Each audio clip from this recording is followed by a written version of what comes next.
भारत को आज़ाद हुए 78 साल बीत चुके हैं। इस वर्ष हम 79वां स्वतंत्रता दिवस मना रहे हैं। लेकिन क्या आप जानते हैं, वो सिर्फ बंदूकें नहीं थी जो आज़ादी की लड़ाई में चली, बल्कि कलम की स्याही और कविता के स्वर भी इस क्रांति की धार बन गए थे। जब भारत पर ब्रिटिश हुकूमत का अंधेरा छाया था, तब कुछ शब्द ऐसे भी थे जो दीपक बनकर जले। ये वो कविताएं थीं जो दिल में बगावत की चिंगारी पैदा करती, इतनी असरदार कि ब्रिटिश सरकार इन्हें देश के लिए खतरा मान बैठी थी। इन कविताओं पर पाबंदी लगाई गई, उन्हें जब्त किया गया और कुछ कवियों को कैद कर दिया गया। आज के इस एपिसोड में हम जानेंगे उन कवियों और कविताओं के बारे में जिनसे डरकर अंग्रेजों ने उन पर पाबंदी लगा दी।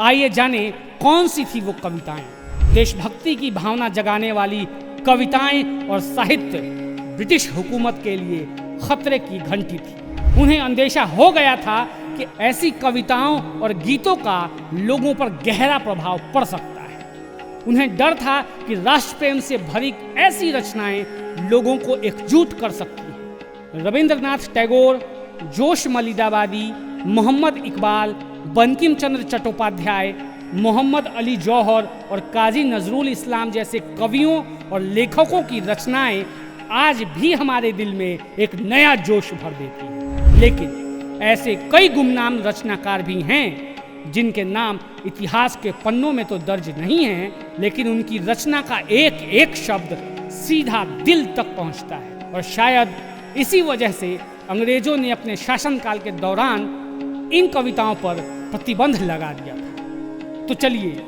जाने ऐसी कुछ कविताएं जिन पर लगाई गई थी पाबंदी। जहां देशभक्ति तहां अष्ट सिद्धि खड़ी रहे, जहां देशभक्ति वहां नवनिधि बखानी है, जहां देशभक्ति वहां बुद्धि के विक्रोश होत, जहां देशभक्ति संपत्ति सुखदानी है।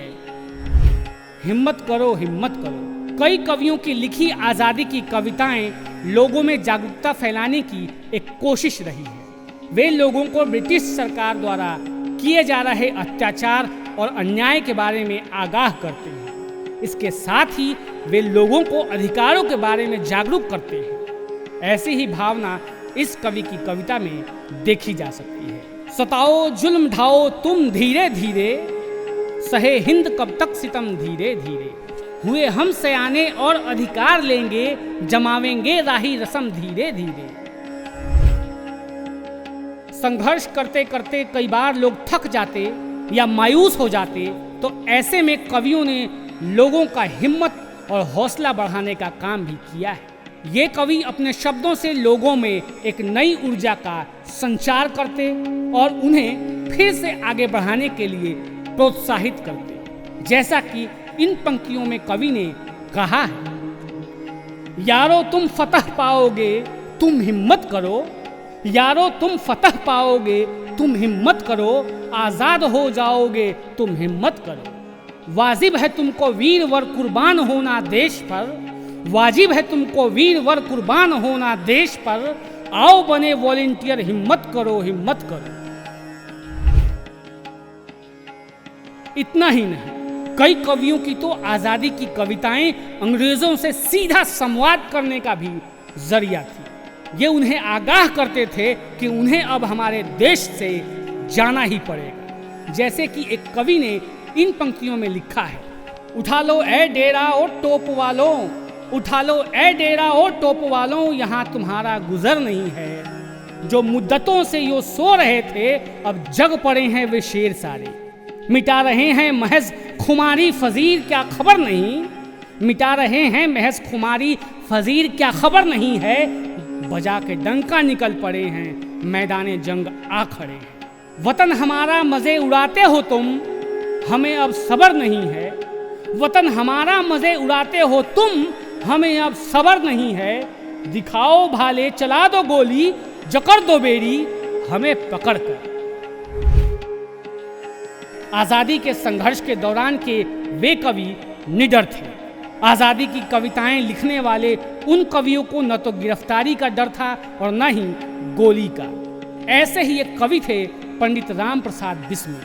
पंडित बिस्मिल की एक रचना जो आज भी लोगों में जोश भर देती है। कविता के बोल कुछ इस प्रकार है। मेरा रंग दे बसंती चोला, माई रंग दे बसंती चोला। इसी रंग में गांधी ने नमक का धावा बोला, मेरा रंग दे बसंती चोला। इसी रंग में वीर शिवा ने माँ का बंधन खोला, मेरा रंग दे बसंती चोला। इसी रंग में भगत दत्त ने छोड़ा बम का गोला, मेरा रंग दे बसंती चोला। स्वतंत्रता की इस अमर गाथा में बंदूकें, तलवारें और लाठियों का अपना स्थान रहा, लेकिन जिन शब्दों से दिलों में बगावत जगी, जिन कविताओं ने आत्मबल जगाया, वे आज भी अमर हैं। आइए इस स्वतंत्रता दिवस उन शब्द वीरों को भी याद करें जिन्होंने कविता के माध्यम से देशभक्ति को आंदोलन बना दिया। जय हिंद। आप देख रहे हैं N27 न्यूज, पकड़ हर खबर पर।